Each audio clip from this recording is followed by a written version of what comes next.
गिबि गिबियावनो बयनिसिमबो फुंबिलिनि गोजोननायखौ जासिबाय। दिनै फर इउनियननि सिङाव थानाय सेकादानि गामियाव क'क्राझार जिल्ला दुलाराय ब्रह्म धर्मनि रुपथि मायथाइ फालिनाय जे हाबाफारि, बेजों लोगोसे ब्रैथि दखरानि ब्रह्म धर्मनि सेथि खेब बोसोरसालिया जथुमा बे हाबाफारियाव दिनै सानथामनि हाबाफारि लानाय जादों। 2021 आरो 22 बिनिनो दिनै सेथि खेब बा सेथि दिन गिबि हाबाफारि जोंहा मेन गेट बेखेवनाय बे हाबाफारिया जाखांबाय। बिनि उनाव बिभिन्न जोंहा मेन पेन्डेल दं, आहुति जायगा दं आरो जोंहा डेलिगेट्स हल दं। बेफोरखौ फारि फारियै बेखेवलांजोबगोन।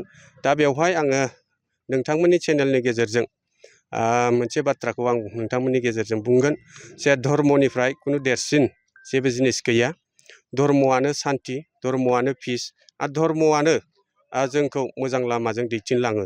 स' जोङो धर्मखौ एंगारनानै जोङो गुबुन हाबा जों मावनो हाया।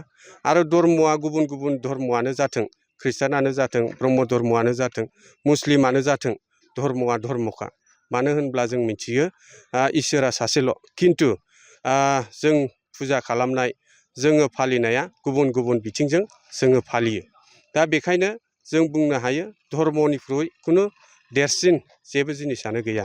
दा बेवहाय आङो खावलायनो सानदों जे जोंहा सेकादानि गामियाव जे क'क्राझार जिल्लानि ब्रह्म धर्मनि जे सिलभार जुबलि, बे सिलभार जुबलिनि गेजेरजों गोबां हाबाफारि लानाय जागोन।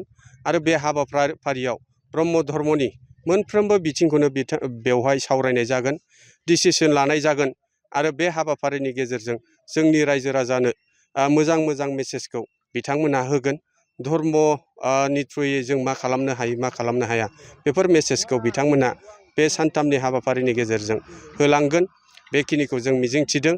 आरो लोगोसे जोंहा ब्रैथि दखरानि सेथि खेब जे हाबाफारि, बे हाबाफारियावनो लाफादों। जाहाथे फैबाय थानाय समाव जाहाथे जोंनि ब्रैथि दखरानिबो ब्रह्म धर्म जे आफादा गुवारै मा होनो रायजो राजाफोरनि थाखाय मेसेज होयो, बेखिनिखौबो आं खावलायबाय। आरो जोबथारनायाव फंसे बाथ्राखौ आं बुंबावगोन, जोंनि ओनसोलनि गोबां ब्रह्म धर्म सिबियारि रायजो राजा नोंथांमोनहा जाहाथे नैबे सेकादानि गामियाव जे हाबाफारि सिलभार जुबलि लादों, बेवहाय जाहाथे फैनानै हाबाफारियाव बाहागो लाफैयो, धर्मनि बाथ्राफोरखौ खोनासंफैयो आरो धर्मआव थानो थाखाय नाजाफैयो।